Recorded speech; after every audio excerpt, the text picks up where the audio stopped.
I always wondered what mistakes can be avoided in your early stages, in your early days of getting started.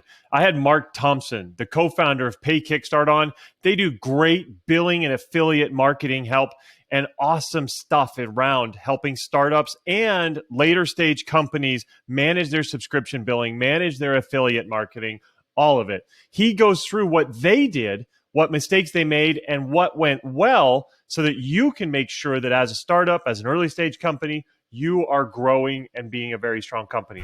Welcome to SaaS-Story in the Making, the podcast that features the people who made the software world what it is today and the leaders who are shaping the future of technology.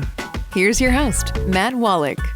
Yes, I am your host. This is Matt. Welcome to SaaS-Story in the Making. I am so glad to have you here. Thank you for coming. Thank you for watching. Thank you for listening. And I'm delighted to be joined by my special guest today, Mark Thompson. Mark, how you doing today? I'm doing well. Thanks for having me, Matt. Absolutely. Thank you for coming on the show. Well, let me tell everybody about you, Mark. Mark is the co-founder of PayKickstart. It's a reinvented payment and affiliate platform that empowers vendors and digital publishers with the tools to sell their products online. We're going to talk about what they're doing over there and how they're doing it. He's also the founder and CEO of Digital Kickstart, which helps high-growth B2B membership sites and SaaS companies to remove technical hurdles, subscription and billing and affiliate management. So you guys got all kinds of knowledge around billing, around affiliate stuff, payments. We're really going to dive into all that. So once again, Mark, thanks for coming on. Yeah, thanks for having me. I love talking about this, so I could go for hours. Perfect. Well, tell me, what's going on with you guys lately at PayKickstart and what's coming up? Yeah, just more of the same. So PayKickstart started about 5 years ago, and it just really started out of frustration. There was a lot of billing solutions that were somewhat archaic, just lack of payment methods, lack of flexibility in terms of checkout experience and retention tools. And so we built it just out of pure necessity, which usually tends to be some of the more products that tend to do well long term. And so it's something that I've been super passionate about. We've really kind of migrated a lot of our resources and time and attention towards PayKickstart. So just a lot of things to just improve the overall experience when it comes to managing subscription payments, managing customer retention, lowering churn, managing your affiliate partners, which for us, when we first started out 10, 12 years ago, affiliates were one of the first kind of streams of driving traffic and driving revenue. So it's always been kind of near and dear to my heart. That's awesome. I definitely want to talk about that more. But yeah, can you give us a quick little rundown? PayKickstart. I want to make sure that, people out there, they know who it's for, why they might use it, what it's all about.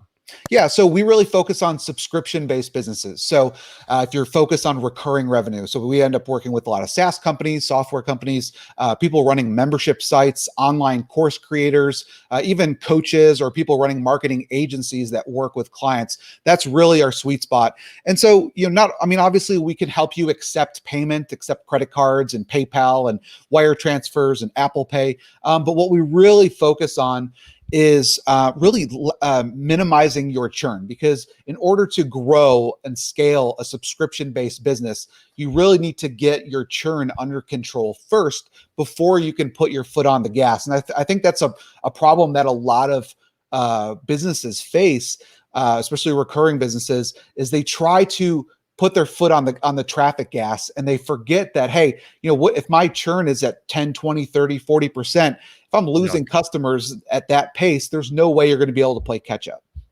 No, absolutely not. You don't want to do 3 steps forward and 2 steps back. That's right. A nightmare. So what are some of the ways that you help with churn? What can companies do to make sure they mitigate that churn?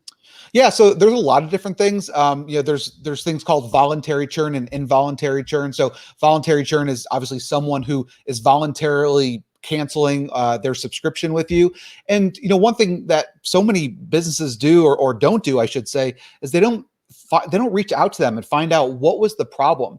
And sometimes it could just be they didn't know how to use the tool, so it was confusing. Maybe you need to work on your onboarding experience, or maybe there was a certain feature that a large segment of your customers wanted and they end up leaving. So maybe that's something you need to prioritize in your product roadmap. So we offer things like survey tools to automatically capture that feedback and surveys from your leaving customers, as well as things like a cancellation saver sequence. So So if someone's getting ready to leave, we try to say, well, hold up, let's find out why it is that you're looking to cancel, and maybe we can help you out. Maybe we can overcome whatever that hurdle is that you just can't get over. Do you need more training? Do you need us to jump on a call? Is there a certain feature that maybe you didn't know about that you need? So we have kind of a rebuttal sequence, and it's all automated. You just set this up. They go to, they try to cancel, and we put them through this rebuttal sequence, and then you can take the appropriate action once you know more about why it is, what's their intention for leaving. And then the other thing, kind of low-hanging fruit, would be involuntary churn, right? So about 20% of all rebills fail. Usually it's because of credit cards expiring. So putting them through a dunning sequence where you're sending them an email or sending them a text message or sending them an in-app notification saying, hey, your credit card is about to expire. Make sure you go and update your details. Or, hey, your card just expired. To make sure you don't lose access to your account, go and update your payment method. So all of those things are low-hanging fruit, easy things to implement and automate, and really puts less burden on your customer success team. I love it. When I was running my SaaS business, it was so frustrating when their card would just expire.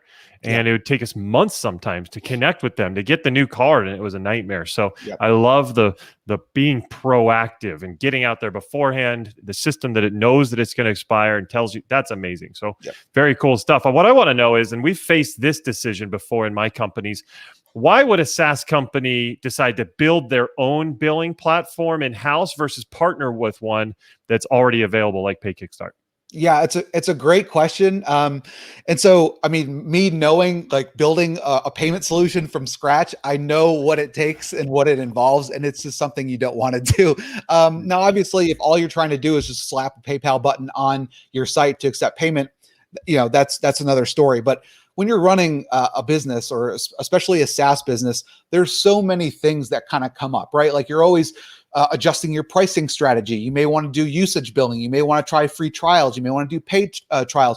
All of these things kind of end up putting a lot of burden on your development team, because this takes cost, time, and money and energy, and it takes away from your core product. So instead of having to worry about building this infrastructure, and guess what? You're gonna have to maintain it as well. So if you're gonna integrate with Stripe or Authorize.net or PayPal, they're always going to be coming out with new updates to their API. So instead, a lot of companies will use us because they don't have to worry about it. We relieve all the headaches, all of those roadblocks when it comes to billing, and they can focus on their core product and serving their core audience. I love it. Absolutely. Makes a ton of sense. Why go out and spend all that time doing all of that when you could be building other product, building other solutions for your market, and have somebody else who's already done it and figured it out and just plug it in. I love it. Yep. So what are some of the biggest mistakes SaaS people make around billing in general, outside of just buy or build? What mistakes do SaaS people make when it comes to their billing? Yeah, well, I mean, there's a couple things. One that we just mentioned, like trying to take it on themselves and build it and maintain it themselves, because it does take a lot of energy. And if you're not, VC backed with millions of dollars and lots of resources, it can be a big undertaking. The other thing is kind of what we talked about with not having some sort of a system, an automation system to always be communicating with your customers. And that can be for dunning, right? That could be for pre-dunning, just making sure that payments are always going to be successful. But then also just integrating with your email autoresponder to give them product updates, even things like our affiliate program. Like, so a lot of companies, they'll end up going with a payment provider that doesn't offer an affiliate solution. And it's nice to have all that stuff integrated as one, because it allows you to add a growth lever to your business, and it allows you to manage it all in one, instead of saying, okay, well, I accept payments in my billing solution, and then I had to go over to my affiliate solution, and like if there was a refund, I need to make sure that both systems are in sync, and it can be a nightmare. So it's always nice to have all of that into one platform. Yeah, absolutely. So you mentioned affiliate marketing a few times. You said at the beginning and then just now. Some people have never done that or heard of it. Can you just explain what exactly is affiliate marketing? Yeah, I mean, so I think everybody should be doing some sort of affiliates marketing, or have an affiliate program. And really, it's just giving a commission to someone that refers a sale to you, or it can be a lead as well. And so it's really that simple, right? Hey, you refer that customer to me, I'm going to give you 20% commission. And so it's a no-brainer, especially when all of your customers, if you have happy customers, they're going to be your biggest brand ambassadors. And that's how you can really create a snowball effect, because they want to go out and tell other people about it. And why not try to incentivize them to really go out and tell their email list or go on social media and tell other people and compensate them for that? And so it's such an easy way, because it's really free traffic. You're only paying them when they refer someone to you. Yeah, absolutely. That sounds amazing. So is it different than a referral program?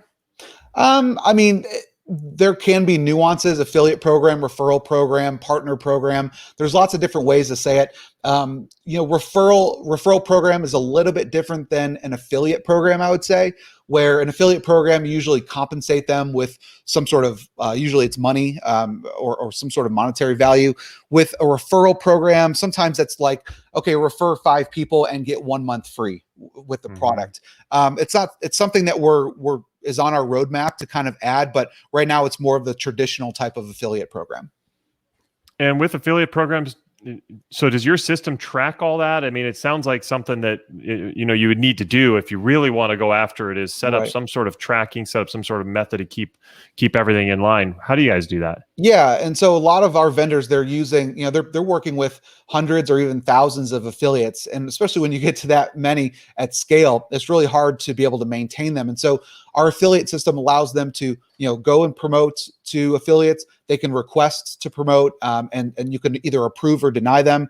Once you've approved them to promote, they're going to get their own unique affiliate link, and they can use that link or even create different links that will go to different destination URLs. So one could go to their homepage, one could go to maybe a webinar sign up, and you can track the traffic that they're driving, and they can also cookie the user. And so if they do purchase, they'll get credit for the sale. So that affiliate can log into their account. They're able to see their sales in real time. They're also able to get marketing materials. So it's important to support your affiliates with materials for them to use. So email swipes or banner copies, or even running like timely contests. If you want to do like a 3-day promotion where you say, hey, the top 5 affiliates, we're going to give you an extra $1,000 for whoever refers the most people. So having those materials built right into the affiliate's account makes it really easy for them to grab their link, grab the promotional materials, and go and tell people about it.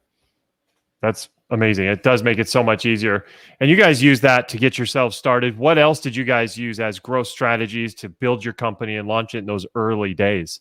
Yeah, so I mean, we were fortunate because we started Digital Kickstart, which is kind of our sister company, about 10 years ago. And so we were fortunate enough to have a fairly large email list of followers, of people who were buying our products in the past. So we were able to rely on that, which really helped to kind of get things going. So between our own email list, as well as affiliate marketing, and then webinars as well. So we were able to get people onto webinars, and we would say we kind of had like a high ticket offer. It was like $1,000 offer. You get PayKickstart for 1 year. We also threw in some bonus training programs as well.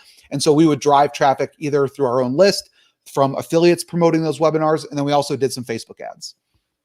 That's great. So I like that you attacked multiple different channels to make sure that you had a lot of people coming to you the same way. How did that all come together? I mean, did you have somebody managing that? I just want to understand, because we have a lot of founders out there trying to figure out, how am I going to do this? Did you have a team doing that? Was it you doing it? Who put those strategies in place? Who executed? Yeah, so we had a lot of different things going on. So we had a short-term strategy and a long-term strategy. So the short-term strategy was, okay, we need to generate revenue for our business so we can keep the lights on and keep our developers and designers paid. And so obviously leveraging that list made it really easy to do, because we already had that relationship with our list. So we could send them emails for different promotions that we were running, ultimately leading to having them sign up for PayKickstart. And then we also had affiliate relationships. So between myself and my business partner, we had been working with affiliate partners for years. And so this was something that we kind of did over time. We've built affiliate relationships, and it just made it that much easier to reach out to them and say, hey, love for you guys to go and promote this offer or this webinar or this little mini product launch that we're doing for PayKickstart. And so that was one of our short-term strategies. Unfortunately, most SaaS founders don't have those assets. They don't have affiliate partners. They may not have an email list that they can rely on. And so one thing you can do is use like what's called a JV broker or an affiliate broker. And all that person does is just connect you with affiliate partners who will then promote your product, and they'll earn a certain percentage of the sales that they refer. And our system allows you to track that. So it's called a second tier affiliate.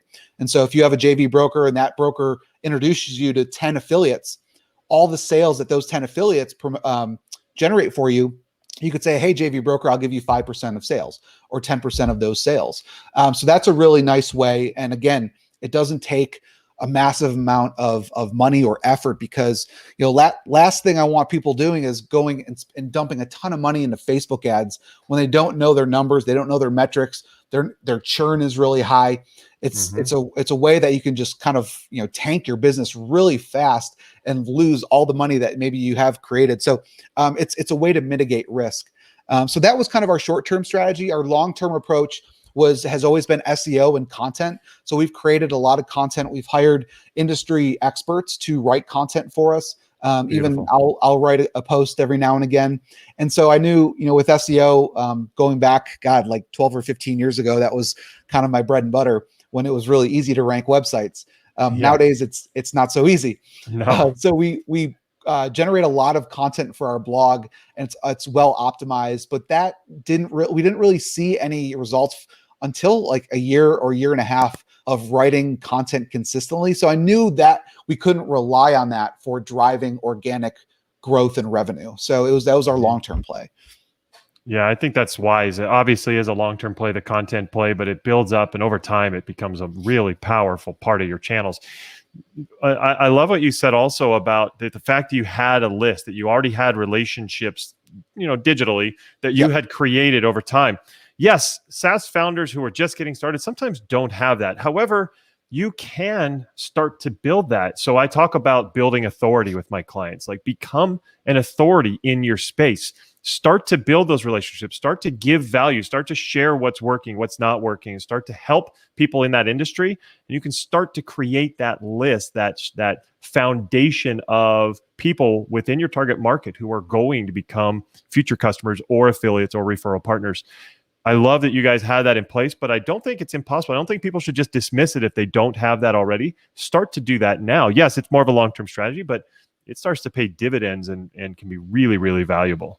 Yeah, I mean, it could be as easy as what we're doing right now. Jump on a podcast interview with someone, and at the end of the podcast say, hey, I have this free white paper or this free guide. I'd love for you to go and download it. Gives you our 10 best practices for, you know, how to optimize, you know, whatever it is, X, Y, and Z that you're talking about, and have them opt in and start to build that email list. So building that foundation is so important. Yeah, I totally agree. So what would you say are some of the mistakes that software leaders make when they're trying to launch, trying to grow as an early stage company, or trying to market and sell?